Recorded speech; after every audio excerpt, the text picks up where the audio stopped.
Hello guys, आपका स्वागत है एक और नए वीडियो में। बात करेंगे जो गंदगी फैली हुई है in recent days in Indian football between AIFF, FSDL and all the 12 ISL clubs. जी हाँ, अगर मैं आपको बोलूं, एक इमेजिन करने बोलूं, या तो मैं आपको सिर्फ बोलता हूं कि भाई जिस दिन इंडिया वर्सेस पाकिस्तान का मैच है उस दिन सोशल मीडिया पे, बेसिकली ट्विटर के ऊपर आप देख रहे हो कि भाई इंडियन फुटबॉल ट्रेंडिंग पे है, एआईएफएफ ट्रेंडिंग पे है, बाकी जो भी इंडियन फुटबॉल रिलेटेड जो भी हैशटैग्स है वो ट्रेंडिंग में। तो आप मतलब आप तो बोलोगे भाई कि पागल है क्या तू, मतलब obviously it's India versus Pakistan और तू ऐसी बात कर, ऐसी फालतू बात कर रहा है। नहीं भाई, इट इज ट्रू। जी हाँ दोस्तों, जो रिसेंट डेज में जो मैं तो गंदगी बोलूंगा, जो बकचोदी हो रही है इन इंडियन फुटबॉल, उसके बारे में बात करेंगे। तो डेफिनेटली भाई जो 11 सितंबर को जो भी पूरे दिन चल रहा था, जो भी एलिगेशंस लग रहे थे एआईएफएफ के ऊपर, वो सब के ऊपर बात करेंगे। ठीक है, तो हम सबको पता है कि 10 सितंबर को हमारा लास्ट मैच था इंडिया वर्सेस लेबनान का, एंड किंग्स कप के बाद ये जो प्लान था भाई, ऐसे बोला जा रहा था, मतलब ऐसे बताया जा रहा था कि भाई 11 सितंबर को जो प्लेयर्स है या तो रिटर्न हो जाएंगे क्लब के थ्रू, क्लब के पास, या तो निकल जाएंगे वहां से एंड इंडिया पहुंचने के लिए, इंडिया रीच करने के लिए निकल जाएंगे। ठीक है, बट ऐसा होता नहीं है एंड न्यूज ये आती है कि भाई 12 प्लेयर्स, ठीक है, 12 जो 12 से 13 वैसे प्लेयर्स है जो स्टक हो चुके हैं एंड उनको रिटर्न टिकट थी थाईलैंड से इंडिया, उनको नहीं मिलती है। ओके, एंड ऐसा ये भी बोला जा रहा है कि भाई ये भी बताया जा रहा है कि जो एशियन गेम्स में पार्टिसिपेट करने वाले थे ना, सिर्फ उनको ही नहीं मिला, एंड जो भी एशियन गेम्स के पार्ट नहीं थे ना, उनको बोले कि आप जाओ, आपको रिटर्न टिकट मिल रही है। अभी ये सिर्फ बताया जा रहा है, और ऐसे भी एलिगेशन हो रहे थे कि जैसे, मतलब ऐसा बताया जा रहा था ट्विटर पे एंड ऑल सोशल मीडिया के ऊपर कि भाई जो एआईएफएफ है वो ट्राई करेगी जो भी प्लेयर्स को है, मतलब जो भी एशियन गेम्स के जो स्क्वाड के जो प्लेयर्स है वो हमारे पास ही रहेंगे, वो थाईलैंड में रहेंगे। क्यों? क्योंकि देखो हम सबको पता है कि आईएसएल जो क्लब्स थे वो प्लेयर्स को रिलीज नहीं करना चाह रहे for the Asian games, because 19 सितंबर से एशियन गेम्स स्टार्ट हो रहे हैं एंड 21 सितंबर से आईएसएल स्टार्ट हो रहा है। तो डेफिनेटली सबके सब आईएसएल क्लब्स रिफ्यूज है, मतलब they are not releasing their players. So that's why AIFF ऐसा सोच रहा है कि हम लोग प्लेयर्स को ऐसा रहेंगे, ठीक है, प्लेयर्स को रखेंगे कि प्लेयर्स को जाने नहीं देंगे एंड उनको ट्रेन करवाएंगे for the Asian games. And ऐसा भी ये बोला जा रहा था कि भाई जो अंडर 23 टीम है उनके साथ भी ऐसे होगा कि जो भी अंडर 23 जो स्क्वाड है, ठीक है, तो जो भी चाइना में है, ठीक है, तो उनको वहां पर ही रखा जाएगा जो एशियन गेम्स के पार्ट है, एंड बाकी जो भी प्लेयर्स है जो that is not a part of the team, उनको भेज देंगे टू द रिस्पेक्टिव क्लब्स। ठीक है, तो ऐसा बताया जा रहा था एंड अभी ये सब हो जाती है, ऐसा सब न्यूज फैल जाता है, ठीक है, ट्विटर पे ऐसा सब न्यूज फैल जाता है। एंड फिर बाद में मैंने कहा तो पढ़ा था भाई कि अगर ऐसा होता है, मतलब अगर समझो ऐसा सच में एएफएफ ट्राई करती है ऐसा सब बकचोदी करने का, तो फिर आईएसएल क्लब्स फीफा को डायरेक्टली कंप्लेन कर सकती है कि भाई जो हमारे फेडरेशन है वो प्लेयर्स को ऐसा रख रहे, एंड ये फीफा विंडो नहीं है, एशियन गेम्स फीफा विंडो के अंदर नहीं आता है, फिर भी प्लेयर्स को ऐसा रख रहे। तो मैंने ऐसा पढ़ा था भाई ट्विटर के ऊपर कि अगर ऐसा होता है तो फीफा भाई अपने को बैन कर सकता है, मतलब अगर आप बात करोगे फीफा बैन कर सकता है। एंड जो भी ये साल जो भी कॉम्पिटिशन अपन पार्ट लेना चाहे, तो फीफा क्वालिफायर्स हो, चाहे तो मतलब फीफा क्वालिफायर्स, फिर आप बात करो जो हमारे जो क्लब्स है जो एएफसी कॉम्पिटिशंस में पार्ट लेगी, सब कुछ बंद हो जाता है। ठीक है, तो ऐसा बात चल रहा था एंड मैं बताऊं भाई 3 या 4 बजे तक ऐसी एलिगेशंस लग रहे थे कि भाई ये एएफएफ क्या कर रहा था। एंड टू बी ऑनेस्ट मेरे को बहुत पसंद आ रहा था, मतलब मेरे को आई डोंट नो कि ये वियर्ड था, आई मीन ये सब जो स्टोरी है वो बहुत वियर्ड था एंड मतलब कहीं ना कहीं इंटरेस्टिंग था कि दोनों अपना वो जो है ना, वो रुतबा क्या होता है उसको, वो जो ईगो टाइप रहता है ना, कि वो छोड़ेगी नहीं, मैं तू ऐसा बकचोदी कर रहा है मैं भी बकचोदी करूंगा, तू प्लेयर्स को रिलीज नहीं कर रहा है मैं भी प्लेयर्स को मेरे पास से मैं उनके मेरे पास ही रखूंगा भाई, जाने नहीं दूंगा। ठीक है, तो ऐसे सब होता है। फिर बाद में 4:30 के आसपास ऐसा न्यूज आता है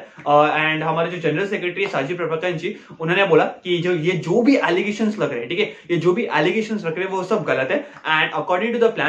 द प्लान हम लोग जो भी प्लेयर्स स्टक हुए, जो भी प्लेयर्स है थाईलैंड में, उनको हम लोग भेजेंगे एंड उनको हम लोग जो अकॉर्डिंग टू द प्लान है उनको हम लोग सही सलामत भेजेंगे। एंड ऐसा उन्होंने ये भी कहा है कि जो भी प्लेयर्स है वो they will be returning to the respective clubs on time. तो ऐसा बोला है साजिद प्रभाकर जी ने एंड अभी उन्होंने सामने ऑन सोशल मीडिया बोला, तो डेफिनेटली मुझे लगता है कि ये होगा। एंड आई डोंट नो, मतलब इट्स जस्ट वियर्ड कि भाई ऐसा न्यूज कहां से आता है। आई नो खेलना और ये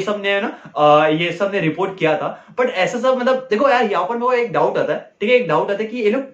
जानबूझ के करते हैं क्या ऐसा सब, मतलब आई नो खेलना इज ट्रस्टेड सोर्स, बाकी सब जो भी सोर्स है, द ब्रिज फुटबॉल, ये सब जो भी सब ट्रस्टेड सोर्स है, but I do really think कि भाई भाई ये लोग जानबूझ के करते ऐसा सब बकचोदी करने के लिए, या सच में एआईएफएफ ऐसा ट्राई करती है? बिकॉज यार मतलब अगर आप बात करोगे ऐसे सब एलिगेशंस भी बाद में शाजिब रॉकन जी बोलते हैं कि भाई हम लोग ऐसा नहीं कर रहे हैं, we will be sending our players to the respective clubs. तो मुझे तो ये जो न्यूज था जो सुबह से दोपहर तक आ रही थी, वो तो मुझे लगता है कि भाई ये जानबूझ के किया जा रहा था, जस्ट फॉर द व्यूज वगैरह, मतलब ऐसा मेरे को लग रहा है। ठीक है, ये जस्ट मेरा व्यूज है। बाकी बात करेंगे, फिर उन्होंने ये भी बोला, एंड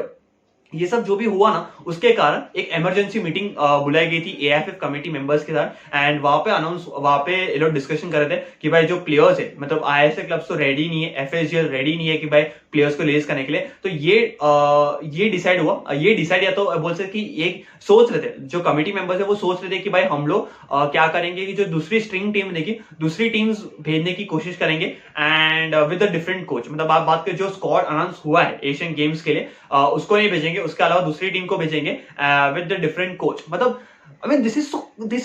मतलब गंदा है, मतलब समझ रहे हो, ये सब ऐसा अगर बाहर आएगा, मतलब आपने सब एशियन गेम्स अनाउंस कर दिया, मतलब कितनी गंदा, मतलब बोलते कितना कीचड़ उछलेगा अपने ऊपर। मतलब आप बात तो हम लोगों ने इतना 2 महीने से इतनी बकचोदी की, 1 महीने से, और फिर बाद में हम लोग को ये देखने मिल रहा है। आई मीन सीरियसली अगर आप सोचो, मतलब जो गंदगी फैली हुई ना, मैं I really can't say. And यहाँ पर एफएसजीएल और आईएसएल नहीं समझ रहे भाई कि अगर हम लोग एशियन गेम्स में अच्छा करते हैं, तो that will ultimately be the good thing for the Indian football. मुझे ये नहीं समझ में आ रहा भाई, मतलब seriously it's only and only harming Indian football. जी यार दोस्तों, हम लोग एक गलत वे से ट्रेंड हो रहे हैं, मतलब एएफएफ ये सब ट्रेंड हो रहा है ना, ये गलत वे से ट्रेंड हो रहा है। ऐसा हम लोग को ट्रेंड होना ही नहीं है कि भाई ये सब गंदगी चल रही है, ये इधर से अपनी बकचोदी कर रही है। तो मेरा तो सिंपल सोल्यूशन है भाई, सिंपल सोल्यूशन है, आईएसएल क्लब्स के जो भी कोचेस है, ठीक है, कोच या ओनर्स है, ठीक है, तो 12 वो कोचेस या ओनर्स हो चुके हैं। एएफएफ की जो 2 मेंबर्स है, जो प्रेसिडेंट है एंड शाजिब रॉकन जी है जनरल सेक्रेटरी, उनको बोला। एफएचएल का जो ओनर है, जो भी मेंबर है, उनको बोला 15 जन बैठो, ठीक है, 15 जन आओ मिलके एक जाओ अच्छे से रेस्टोरेंट में, जैसे आप लोगों ने आर्सेनल वेंगर को बैठ के आपने बात की थी, वैसा बात करो। पहले खाओ पियो वगैरह सब अच्छे से, पेट पूजा करो, फिर अच्छे से बैठ के ठंडे दिमाग से सोचो, बात करो और इसका सोल्यूशन निकालो भाई। बस बिकॉज अगर आप बात करोगे, मैं मेरे साइड हूं, आप आपके साइड है, आप अपनी अलग ही बकचोदी कर रहे हो, मैं मेरी अलग ही बकचोदी कर रहा हूं, आप आपकी ईगो पे लड़े हुए, मैं भी मेरे ईगो पे लगा हुआ, तो भाई that will eventually be bad. मतलब अगर आप बात करोगे, अगर फीफा को ये न्यूज आता है, अगर फीफा ने एक्शन लिया, अगर बैन हो जाता है, तो आप भी जाओगे, मैं भी जाऊंगे। तो दैट्स व्हाई इट्स सिंपल भाई, इट्स सिंपल कि भाई दोनों आओ, आराम से बैठो भाई, चिल मारो भाई, खाना ना खाओ पियो, फिर उसके बाद आराम से डिस्कशन करो एंड इसको सॉर्ट आउट करो भाई। एंड मतलब आई मीन सी, यहाँ पर I guess AFF can't do anything भाई, यहाँ पर आईएसएल क्लब्स और एफएचएल को ही थोड़ा सोचना पड़ेगा कि यार देखो भाई, दिस इज जस्ट आईएसएल। अगर आप अपने 1 या 2 मैच अगर हार जाते हो तो भाई नहीं, अरे कुछ नहीं होता भाई, समझ रहे हो। अगर एशियन गेम्स में अगर हमारी इंडियन टीम अच्छा करती है, ना, that will be so good भाई। जो इतना फुटेज मिलेगा, जो इतना हम लोग को जो पब्लिसिटी मिलेगी ना, दैट विल बी अलग लेवल पे। सो प्लीज मेरा रिक्वेस्ट है दोस्तों, प्लीज रिक्वेस्ट है, या तो आईएसएल क्लब्स प्लीज मान जाओ मेरे भाई, प्लीज मान जाओ, या तो मैंने जैसे कि बोला रेस्टोरेंट जाओ, खाओ पियो, अच्छे से डिस्कशन करो एंड इसका सोल्यूशन निकालो भाई, प्लीज भाई, प्लीज समझो, प्लीज यार, समझो भाई, समझो, ठीक है। तो भाई यही था भाई जो मैंने बकचोदी हुई थी 11 सितंबर को, वो मैंने आपको एक्सप्लेन करने की सोचा, और मैंने भी मेरे व्यूज डाल दिए आपके ऊपर ये टॉपिक के ऊपर। तो भाई आप लोग का क्या कहना है ये बकचोदी, ये जो गंदगी फैली हुई है उसके ऊपर? Do let us know in the chat section. मिलेंगे एक और नए वीडियो में, एंड लेट्स होप ये सोल्यूशन, इसका जो प्रॉब्लम है उसका सोल्यूशन जल्दी से जल्दी आ जाए। एंड मिलेंगे एक और नए वीडियो में, जब तक आपका एंड आपके फैमिली का ध्यान रखेगा। Bye bye, take care, and इसी तरह हम लोग फॉलो करेंगे एंड सपोर्ट करेंगे इंडियन फुटबॉल को।